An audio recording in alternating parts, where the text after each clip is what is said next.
Yeah, so thanks for coming to the deadline day press conference. Could you turn the cameras down just a little bit? Yeah, have you? Okay, we'll talk about it. Next question.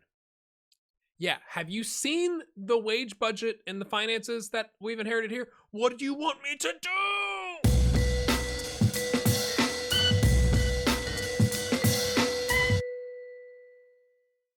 Hello, my friends. Welcome in. It's episode 4.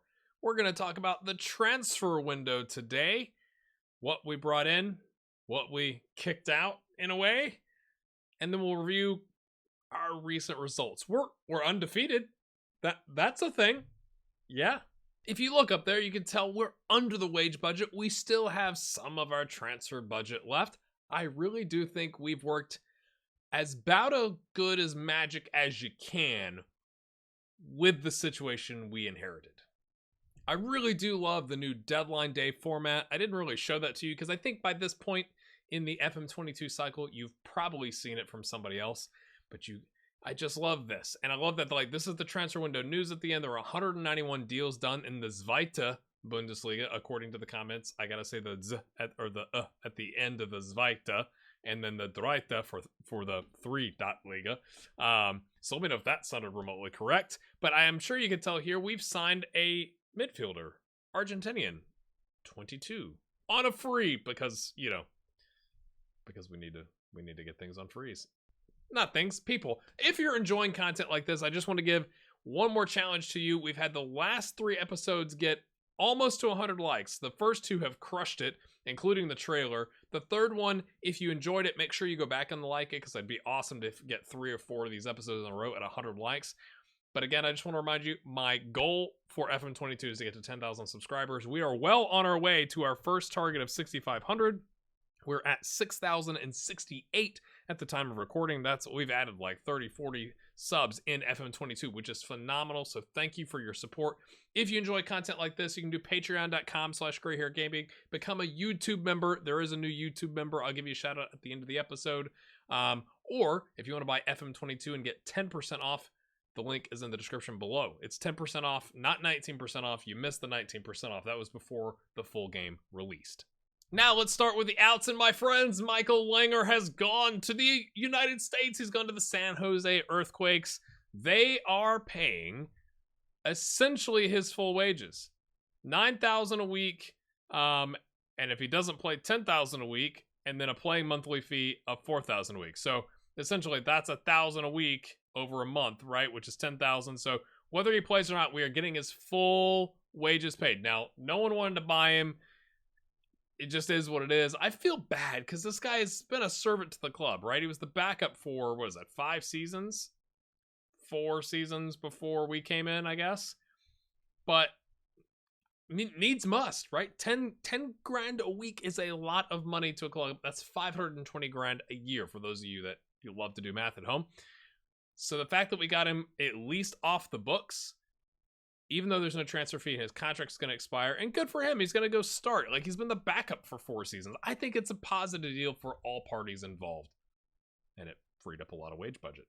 Next up, we sent Blendi Idrizi, our Kosovoan versatile midfielder, is what I guess we'll call him, to IK Start, which is a club I once did a save with, which is fantastic, for $2K a week. His contract is good through 2 seasons from now, not just the one. So he was not going to get nearly enough playing time. I'm having a problem with my second team. I'm curious if you're running into this, where I have my settings set up to where the manager of the second team is supposed to set up friendlies.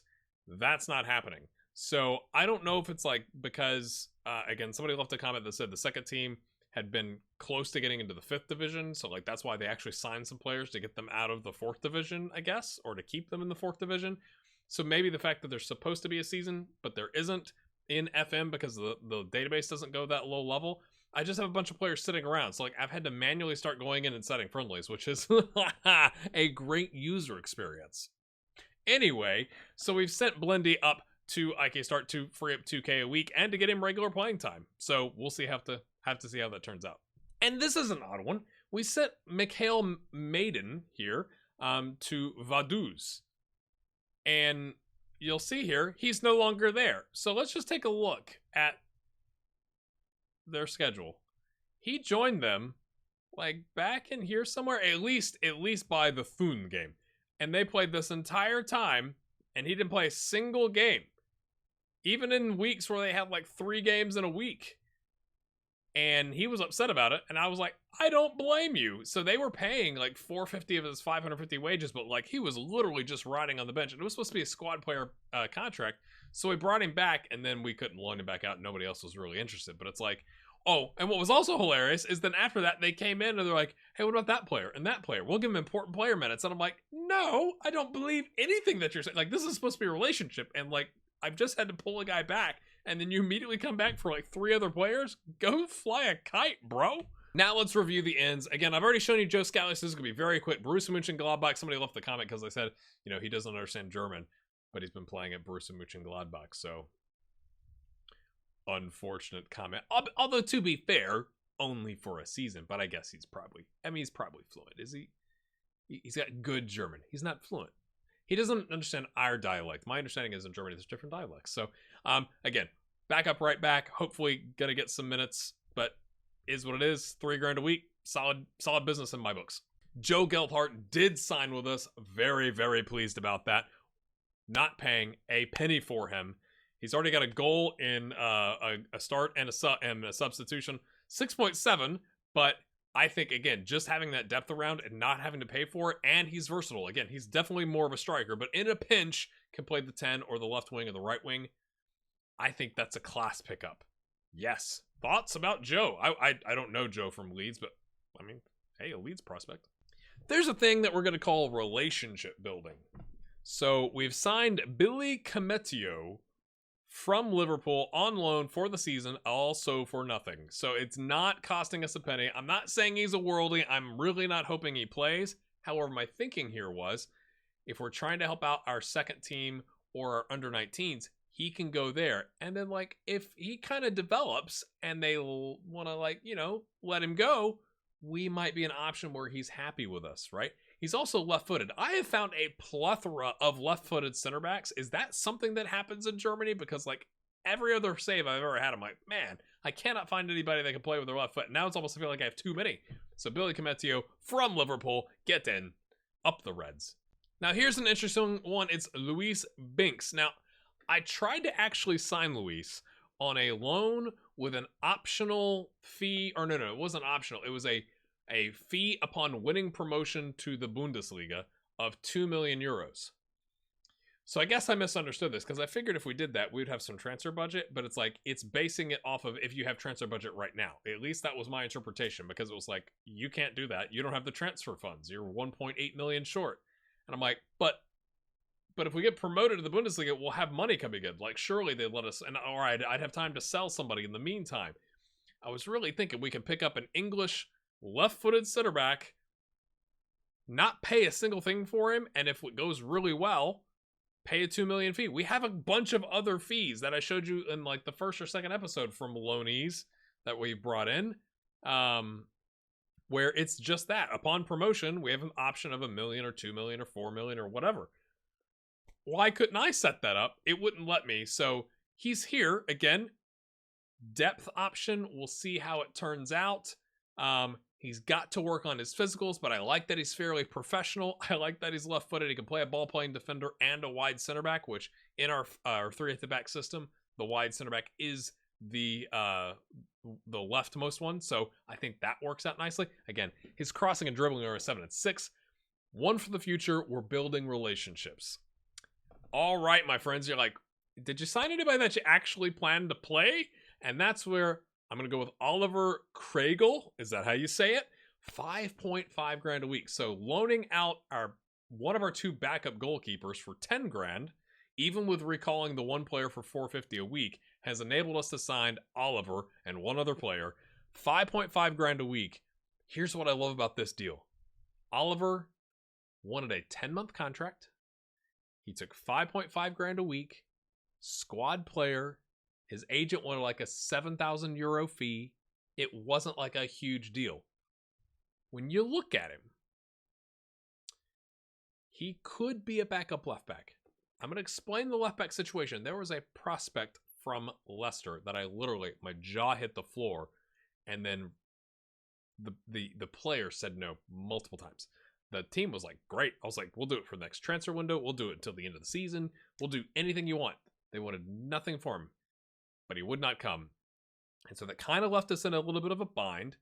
Oliver could play there, especially in like a 5-3, 5-2-3 or a 3-4-3 with wingbacks, you know, being that winger option.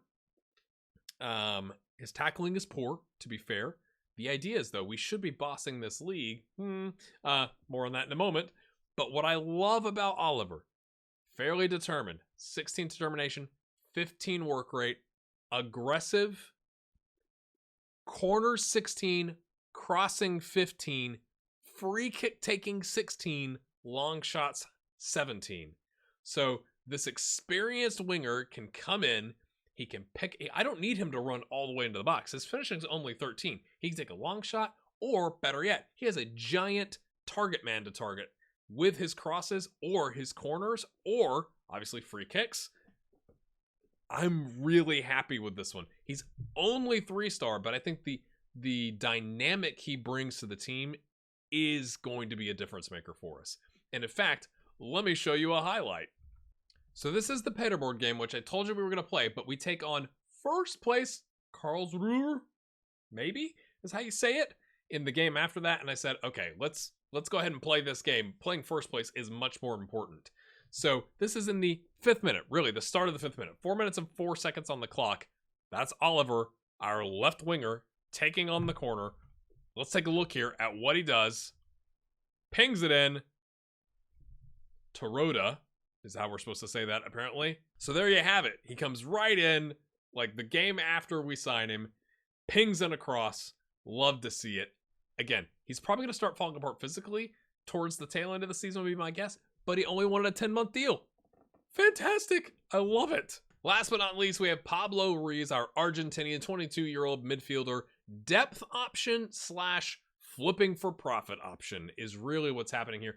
3.7 grand a week, which again, if you're doing that math, we got rid of our backup goalkeeper for 10 grand, brought back the loanee for 450, so we're sitting on 9,550 euros in space. We spent 9.2 of that with with Oliver and Pablo. Again, I'm not saying he's a worldie, but he is a needed depth option. Like when you really look at the depth here, you got Victor, you have our left back as our second best midfielder, which is not a great thing to have happen. An injured one that's going to be back in 6 to 8 weeks with Danny Latza, Zalazar, who's a starter, so really you've got Victor and Zalazar right now, and then Drexler, who is in atrocious form, and then Pablo is now our 4th best midfielder. That's not bad to pick up on a free. He comes to us from Real Salt Lake. Prior to that, he was playing obviously in Argentina. We get him on a free, 3.7 grand, squad player. Now it is a 3-year deal, but if we get promoted and he's not good enough, even if we only flip him for $1 million, we will have made back our wages and then some. So I really do think this is a tasty little deal. Again, left-footed. What is with the plethora of left-footed players? And in a bind. Okay, it's not even going to give me the option. But if you look at his stats here, tackling, crossing, dribbling, in a bind could be like an emergency left back. So do you think we've covered the left back situation? That's the last signing. I could show you the whole list now, but if we go to Oliver here, just to kind of give you an idea, again, 2nd best midfielder on the left, and then rated as our 4th best attacking mid on the left. I'm not so sure. He might not be pretty darn good and worth starting more often just because of the corners, the free kicks, the set pieces, the long shots, and the mentality, which plays into talking about our tactics. I'm going to hop us for a couple days. I've taken us to a 4-2-3-1 control, which really honestly guts me. But we were getting to a point where we really needed to start winning some games. We have this habit, as you can see here, of scoring early, or at least scoring at some point in the game, but giving up a late equalizer. That has happened multiple times this season. And so I said, let's try mixing it up. Drexler continues to struggle. We played him in a friendly against FC Cray, where he did well, because of course the level of the opposition, but he is on a struggle bus in league play. He's currently sitting on a 6.32 on 5 starts and a sub.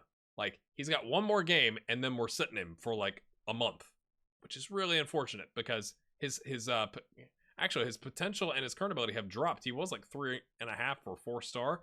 One, not to the dribbling, but like, I don't know if he's suffering with confidence issues or whatever, but my goodness, he is struggling. So I just love that we brought Oliver in, started him right after we signed him. 5 minutes in, he pings in a quarter, which is exactly why I signed him, and Tarota smacks it home with his noggin. We did get the winner from Zalazar here, which was lovely in the 85th minute. Because I was just like, you got to be freaking kidding me. We conceded again. It seems to be our center backs that are struggling. Ball pops up here. Tarota lays it off. Look at the shot. That is long range, upper 90, top bends, whatever phrase you want to use. Lovely stuff. We finally got a win. And that is how we are, my friends, right here. So that's our second win. We're 2-4-0, which is like, yay, you're undefeated. So we find ourselves in 6th, but we're really just one set of wins and the other team's losing from taking top spot. And we take on Karlsruhe next. So that is exciting. The thing that's not exciting, I didn't wait to record to do the draw. We got RB Leipzig in the next round of the DFB Pokal. So I'm kind of hoping the board understand, because I'm not really thinking we're going to pull that one off. We'll have to see how it goes, though. So this is how we're actually going to line up against Karlsruhe. I know I just told you we went to a 4-2-3-1 control. Karlsruhe likes to play a control as well, and we are going to try and rattle them by bringing on Butler, Drexler, Churlinov, and go pressing. Tarota can press. It would probably be better actually to start Marvin here with his 16 aggression. Like, he is a pressing forward, but Tarota is so good. So I'll have to have a think about that before I record the next episode, where we could just do something like that. But it's like, Simon's got 4 goals and an assist in 6 starts. Like, it's kind of hard to fault that. Although you could argue, now that I see a bunch of, yikes, orange and red arrows, you know, maybe there's a chance we give him a rest, and then once they're tired, we can bring him and Oliver on, and he can ping it across to him. Tactical genius? Maybe? So just some quick nuggets here on the highlights. Tarota with a 4-minute brace here in the 17th minute and a penalty in the 21st minute against Erzgebirge. They had a man sent off for yellow card accumulation in the 93rd minute, which is just like, oh, if you're the manager, you're just like, dude, why did you get sent off? We're already losing. We're not going to score 2 goals in the 93rd minute. Then we drew with Jan Regensburg. They scored early, and it took us like really throwing everything in the kitchen sink at them to score in the 78th minute. And then we drew, unfortunately, with Fortuna Dusseldorf. Joe Geldhart, I think we played a 4-4-2 here. It was like route 1, but attacking. And it didn't really work. Although Geldhart came in and like I want to say he really just smacked this one home. But then, as you can see in the 74th minute, we gave up the equalizer, and they had 2 more goals that, as you can see there, that were disallowed, which is like, ooh. Zalazar, oh, lovely play there. And then, I mean, you can't even see that. You can't even see how hard he hit that. That's monstrous. But it got really nervy. We had a goal disallowed as well. For like, all these were offside and they were correct decisions, but we were kind of hanging on there at the end, to be completely honest with you, with the 2 goals disallowed for them. So in a way, we're lucky to be in 6th and just 3 points off top, but it's like, oh, like, board not loving that from a matches standpoint. Like, we've not had anything other than a C+, and the C+ was the 2-1 win we just had in some of these. So like, I guess they were expecting us to just march down and destroy the league, which is not happening. Injury update, Danny Latza out 3 to 6 weeks, but as you can see here, lovely stuff. You know, when you tear your knee ligaments, a bunch of your stuff starts to go downhill, and he's a regular starter contract. Fantastic. We'll have to see how that works out. Salif Sane as well is another 2 to 8 weeks, but also physically just absolutely wrecked. I mean, that looks bad, but he's still a 16 strength and 18 jumping reach, right? So it's not like a complete disaster, but it is when you're paying a guy 67,000 euros a week to sit on the bench, really to sit on the physio's table. And as you can see, here's going to be the last thing we cover. We have really ramped up our coaching staff. We filled out. We now have all 8 coaches. We're on the hunt for our last 2 performance analysts. We have a head performance analyst. We have a head of sports science and a 4th physio. We've actually had a scout get poached, but we got paid for it, which is like Cool. We've also had some scouts that have been at the club for a very long time attempt to get poached by Augsburg and I think FC Cologne, and they said no. And I was like, God, even though it would have paid us 110 grand or something like that. I love when somebody who's been with the club a long time decides to stay. Who have we brought in? Let's go take a look here. Albert Mayong, who maybe some of you know, former Braga, Vitória de Setúbal type player, played at Levante. 19 attacking and 16 technical, fairly loyal. Hopefully he'll stick around as we go to the Bundesliga. If we go to the Bundesliga, hopefully his coaching helps us get to the Bundesliga. Loves a tiki-taka style, planning for the future, 4-2-3-1, passing, or 4-3-3 DM wide. 19 attacking and technical. Get in, and then apparently this guy is a legend of the game. Ebbe Sand? Or no, it's Danish. Now, see, I said it what I thought the German way was. Is it Ebbe Sand? I have no idea. Help me out here, folks. And someone's going to be like, how can you not know this guy? He was a coach with Denmark and the director of football for Silkeborg. However, I'm saying all this, it's behind me, so I guess you can't really see that. In 1999 to 2006, though, he was a player for Schalke. I love, and he applied. That's how I always sign folks, is I ask for them to apply. So he was the coach with Denmark from 2020 to 21. Prior to that, he was also the assistant manager. Prior to that, he was the Brøndby director of football. And prior to that, 2008 to 2014, he was the coach with Denmark. So lots of international experience. What I love is that he's a Schalke player. He has model citizen, and he's also 15 attacking, 17 determination. Wonderful addition to the coaching staff. The other ones are kind of just okay, but I'm really excited about those. All right, my friends, that's where we're going to leave it. Next episode, we're going to be our first doubleheader of the series. It's going to be Karlsruhe and Hansa Rostock. First and 12th in the league. Do you think we can get it done? Again, I'd love if we could somehow get the first 4 episodes of the series up to 100 likes. If you are looking at this and enjoyed it, hit the like button, subscribe if you're new around here. Thanks for your support. 9 o'clock every day as far as I can, and if I can't get it out at 9 o'clock, right now I'm actually dealing with Adobe Creative Cloud decided to update all of my software to 2022, and now some of my motion graphics aren't working. Thank you, Adobe. But aside from stuff like that, I will tweet and put on my community tab on my channel if for some reason I'm not going to be able to get an episode out, so working on that right now. Thanks for your support. We'll see you next time. Have a good one. Oh, I always shout out to new YouTube member Broyar. Thank you for joining. That brings us to 4 on YouTube membership and 40 on Patreon. The goal for the end of this month is 45. We're blowing it out right now. We're getting really close. Could we get to 50? Let's get to 45 first. If you're enjoying it, that's a way to support the channel. We'll see you next time. Have a good one. Bye-bye.